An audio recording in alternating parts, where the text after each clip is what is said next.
This is the Dodgers Postcast, your instant game reaction for the Los Angeles Dodgers, part of the Locked On Podcast Network. Your team every day.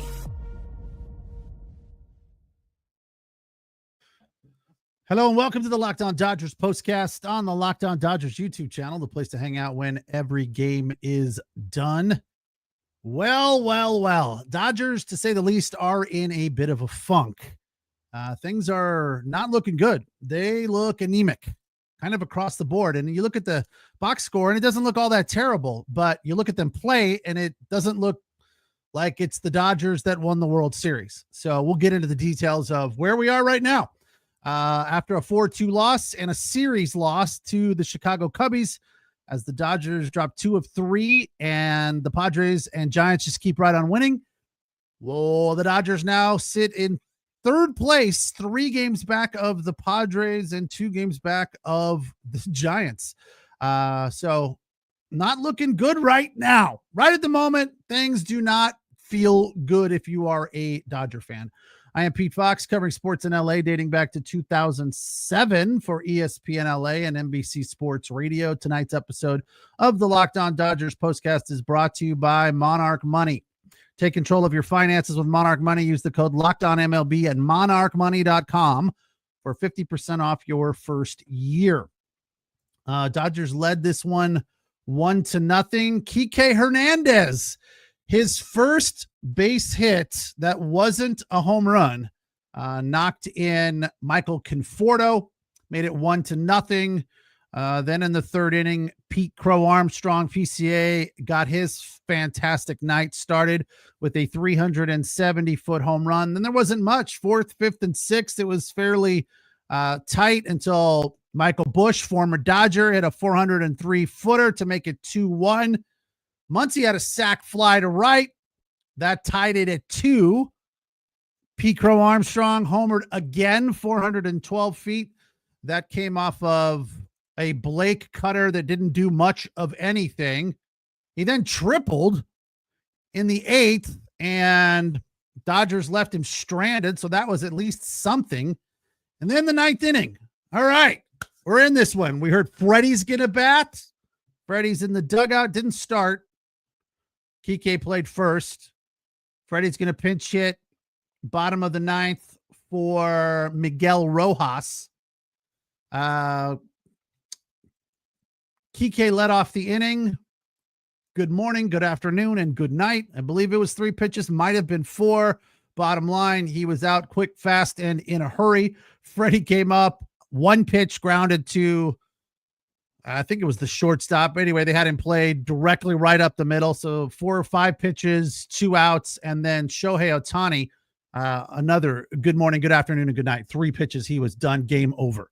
So the Dodgers, tail between their legs, whimpered away into the dugout with this 4-2 loss. No fight, no gumption, no want to, no desire.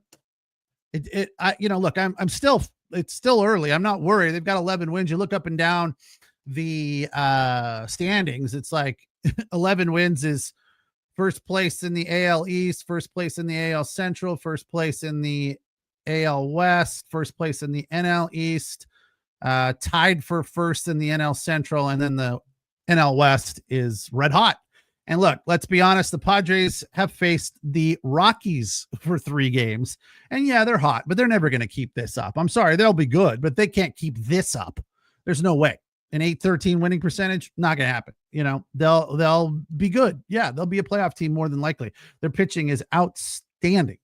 Michael King, a complete game today. You don't see that very often. Shutout of, again, the Rockies, who are awful. Worst team in baseball, 3-12.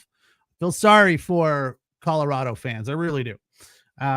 Good people, nice people. There's no reason to bash on Colorado fans. By all accounts, going to a Rockies game is cool and fun, but they must spend a lot of time not watching the field. They just hang out and drink beer, I guess, because that's awful. Diamondbacks are 9-7. Dodgers are now, it says 2.5 back. Is that right? They should be 3 back because Padres won and they lost. So anyway, 11-6 after this loss are the Dodgers. And it just feels like, again, some of the stats that are kind of head scratching in this game. You look at runners in scoring position. The Dodgers were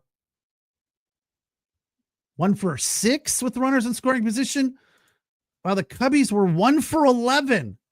They just hit big home runs. They had 3 home runs. That doesn't sound right. I think that's, I think I wrote that stat down earlier in the game. But the bottom line is, it might've been 1 for 8. The bottom line is they did a better job with runners in scoring position than the Cubs did. No, it's 1 for 6. Rojas 0 for 2, Kike 1 for 2, Muncy 0 for 1, but that was an RBI. And Teoscar Hernandez 0 for 1. Runners left on base by the Dodgers 8. The Cubbies were 1 for 11 with runners in scoring position. And they won this game rather comfortably. It didn't feel like the Dodgers, after they fell behind 3-2 on the PCA home run in the 7th, it didn't feel like they had a shot to win this one. I look at it and I kind of feel like it was just, yeah, this is a good way to put it, Jazz. Thanks. Pathetic. Why does it keep jumping to the wrong one? There we go. Jazz flute. Jazz flute. Is that a reference to Anchorman? If so, well done. Pathetic outing. It was just pathetic. Yeah. You know, you look up and down there, they did some okay things. We are painfully close to being a 4th place team. Embarrassing. Yeah, but they're also 3 games back of being a 1st place team, and they do have 11 wins, and it's still early. And here's where I'm going to be worried. Rockies coming to town. If they don't sweep this series or win the series 2 out of 3, then we're going to be worried. Then we're going to look up and say, what is wrong? What's the problem here? You can put your finger on a handful of things that are not going well for the Dodgers. Their timely hitting is just not there right now. Shohei Ohtani is not good right now. Again, probably will be tomorrow or the next day, but 0 for 5 today, 273 batting average. His OPS is 877. These numbers are for him not very good. Mookie Betts' numbers are okay, 288. OPS over 800. Those are fine. Tommy Edman, as you know, the Dodgers have been kind of riding his back for the last few days. 1 for 3 today, 250 batting average, 563 slug. Teo's been cold for the last few days. That hasn't helped them at all. What was he? 0 for 4 today, 4 for 22, 10 hits over the last week.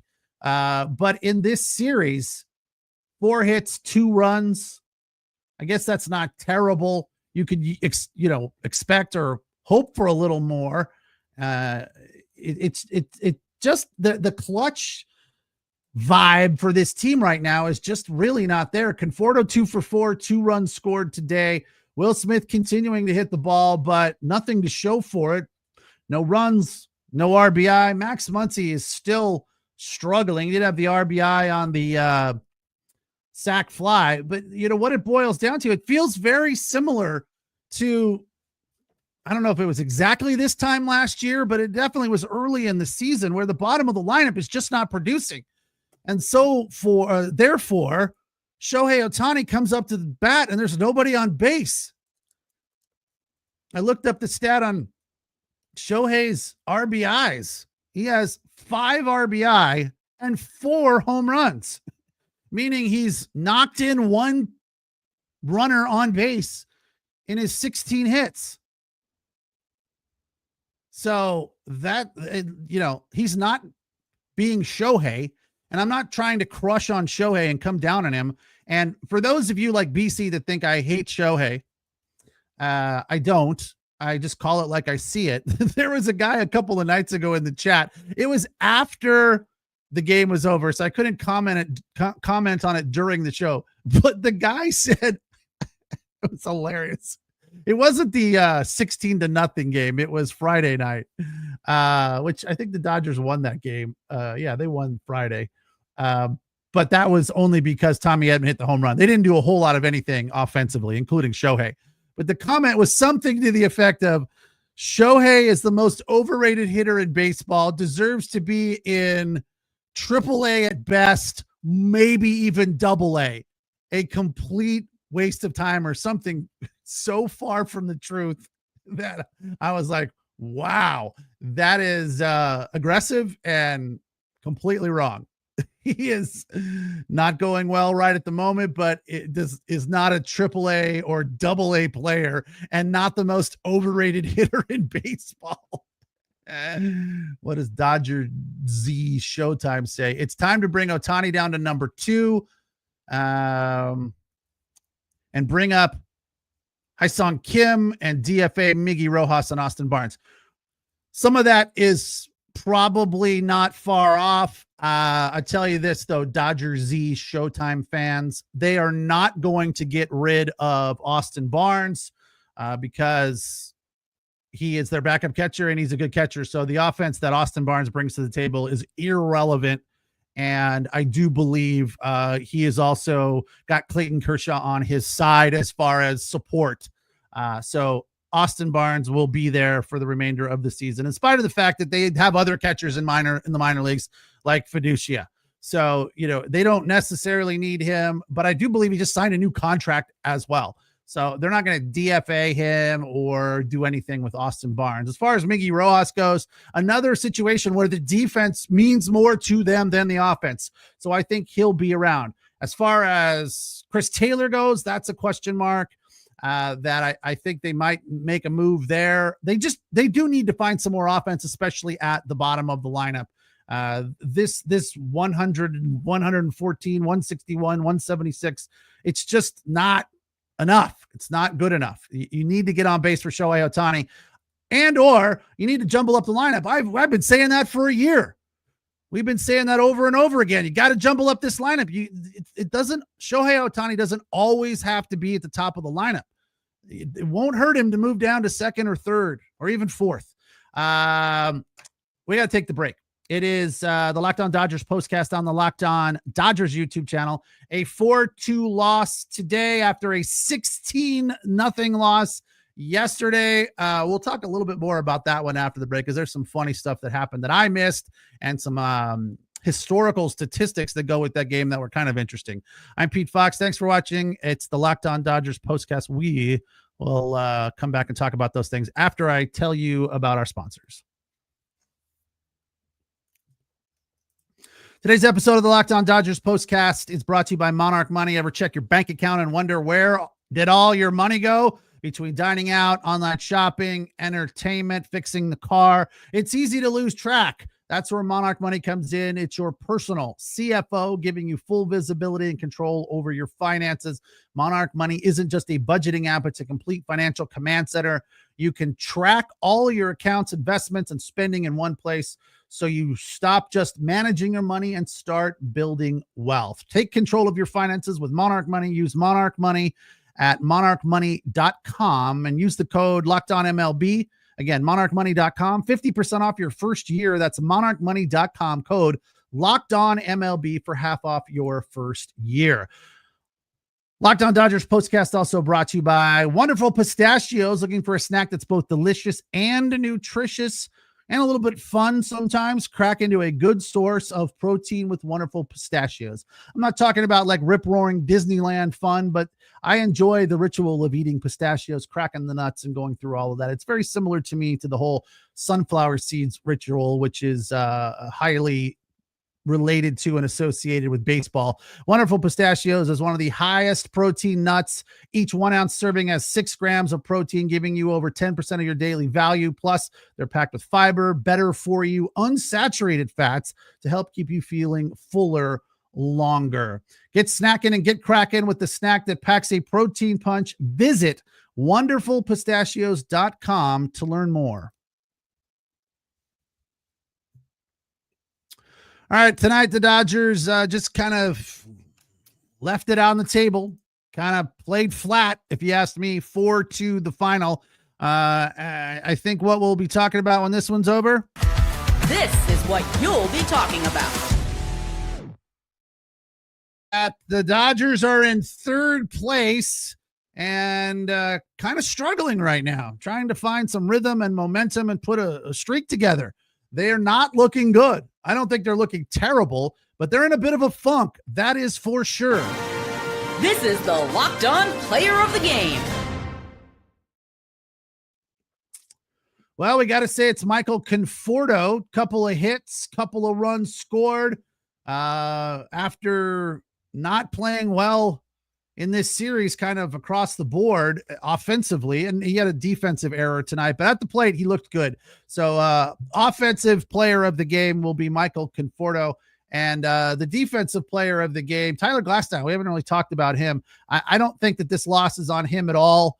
Trinan suffers the loss. Glasnow went 6 tonight, gave up 2 runs on 3 hits, which is a solid outing. Didn't deserve to lose this game, although he didn't lose it. Deserved better, I guess you would say. 7 Ks in all, most of them on the 4-seamer, which was his definite hammer tonight. He got 1 out on the cutter. I believe it went 4-seam, curveball, not cutter, 4-seam. So he was relying on that pitch, and the home run to give up to PCA came off of a 4-seam and the other one off of a slider. So he only actually surrendered. Yeah, he gave up 2 home runs. So a couple of mistakes. It wasn't a great outing. It wasn't a terrible outing, but it was solid coming into the game or during the game rather, since it was on ESPN. What's his name? I can't think of his name. The announcer talked to him before the game and interviewed him, and he was talking about how he's holding some of his pitches different, so he's kind of working on some stuff, so he's not fully locked in, and that makes sense early on in the season. So based on that sort of information, that he's not completely right now, it's a good outing. 2 runs, 3 hits, 7 Ks. He did give up 2 home runs. Fortunately, they were both solo shots. It didn't take the Dodgers out of the game. They had plenty of opportunities to still win this game. They just couldn't get any clutch hits. Again, 1 for 6 with runners in scoring position. From last night's game, though, I was already in here. I didn't watch the 9th inning because I didn't watch the 8th. We were over. The game was still going on and the show was over. We started in the 8th inning because I think it was 12-0 or 14-0 at that time. We jumped into the postcast when Miggy took them out. I'm like, well, the Dodgers are waving the white flag. We might as well get rolling here. And I missed Miggy's impersonations. Fortunately, they showed them tonight. A buddy of mine texted me and he goes, Miggy Rojas is my new favorite player. And I didn't know exactly why he said that. I just kind of said, yeah, good guy. I like him too, or whatever. But tonight they showed the impersonations. And while he was pitching last night in that embarrassing blowout of a loss, by the way, the worst, most lopsided Dodger blowout in a shutout in, is it 50 years? No, 50 years. Yeah, no, 60 years. Sorry. 1965 was the last time the Dodgers got shut out by 16 runs. 1965. 60 years. That is absolutely insane, rare territory. But anyway, during the last couple of innings of that game when Miggy was pitching, he was impersonating Dodger pitchers like Clayton Kershaw, Roki Sasaki, and probably his best one, if you asked me, was Yamamoto. So he was doing the impersonation thing, which is classic stuff in the middle of a 16-0 loss. Just goes to show you the Dodgers weren't too terribly upset by that, and maybe they should have been, but the bottom line was it's still just one loss in the standings. You lose 1-0 or 16-0 or 4-2. It's still only one loss. This one to me was kind of bland. There wasn't a whole lot of fight in the dog tonight for the Dodgers. Let's hope they find some of that tomorrow and get back on track against the lowly Colorado Rockies, who just got swept in San Diego by the Padres, who are red hot. From the bullpen, Vesia gave up 1 run on 1 hit, 1 strikeout, and 1 walk, 21 pitches. 2 hits. So not his best outing, but was fine. And Jack Dreyer came in for the 9th, 1 run, 1 hit, 2 Ks, 9 pitches. So a solid outing for him to keep that ERA sub 1 at 0.87. Again, Trinan suffers the loss. He's 0-2.